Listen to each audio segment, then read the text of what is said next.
sustentável com design biofílico, um conceito adotado até na gastronomia.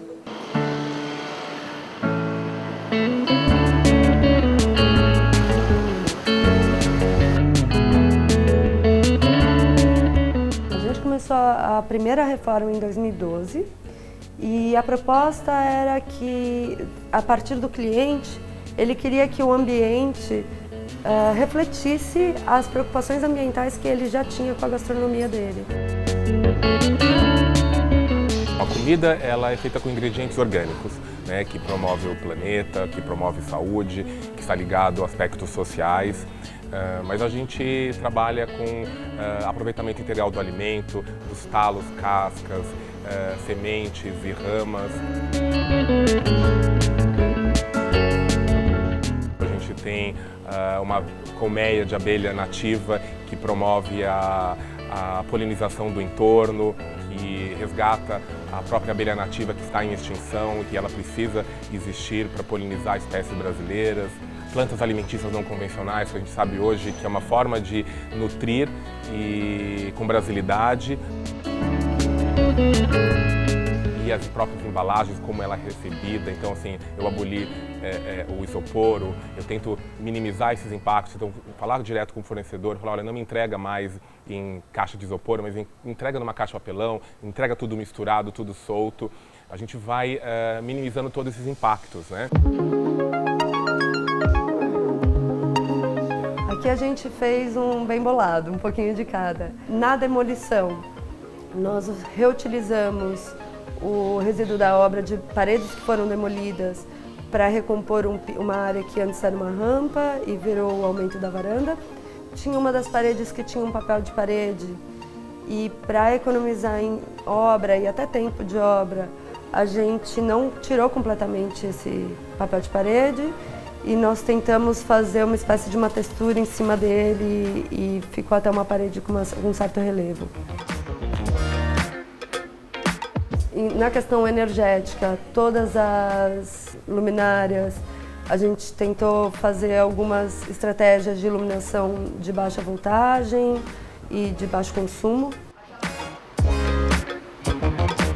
Alguns móveis antigos são reutilizados e alguns a gente tenta fazer uma brincadeira de mudar o uso deles. Então a bicicleta antiga, Caloi, virou o apoio da cuba do banheiro. Tinha também um trocador, que antes era um móvel de radiola e virou trocador de bebê. E por outro lado, tudo que era novo era de madeira ou reciclada ou de reflorestamento, ou reutilizada. Então a gente tem uma mesa de pallets. As outras madeiras das mesas, que elas precisam ter um pouquinho mais de resistência à umidade, são de madeira teca de reflorestamento.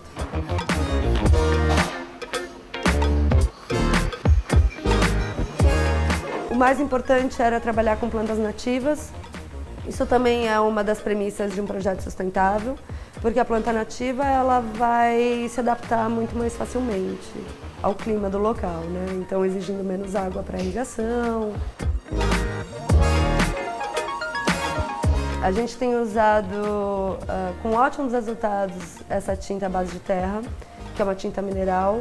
Ela vem de encontro com algumas, inclusive com as certificações de arquitetura sustentável, como o LEED, que eles pedem que sejam usados cada vez menos produtos que tenham compostos orgânicos voláteis. São as químicas dos produtos que são liberadas no ar ao longo do tempo e que podem ser tóxicas para o organismo a longo prazo. Então esse tipo de tinta não oferece nenhum mal à saúde também. Nós colocamos algumas paredes com tinta de lousa preta e nas paredes foi feita a mensagem que mostra quais são os valores, né, do restaurante. Aí a gente acaba usando a decoração ou o ambiente também como ferramenta de educação e informação. O restaurante é um restaurante orgânico que que é sustentável, que trabalhe com gastronomia sustentável e também com arquitetura. A gente precisa trabalhar uma certa coerência em tudo. A reforma tinha que ser, além de ser sustentável, com materiais que não denigram o meio ambiente, tinha que ter leveza, tinha que ter despretensiosidade, né, que combinasse com o estilo do próprio restaurante, que tivesse madeira, e a gente conseguiu.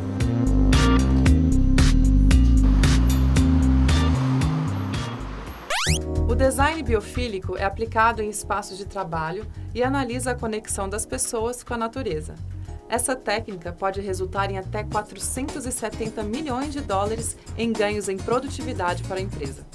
Sérgio, depois de conhecer essas experiências, o que você acredita que pode ser feito para que as construções se tornem cada vez mais sustentáveis?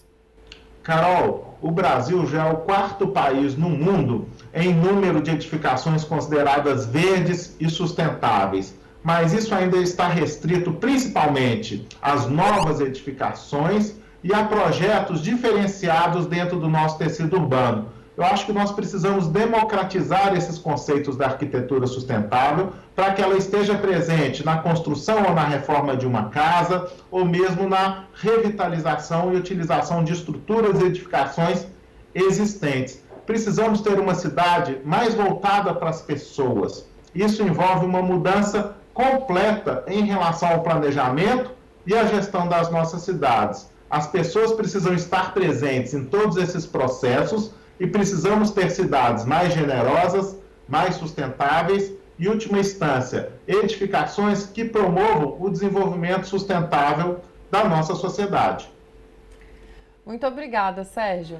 E no próximo episódio eu trarei mais um assunto de interesse comum a nós, os urbanos. Tchau!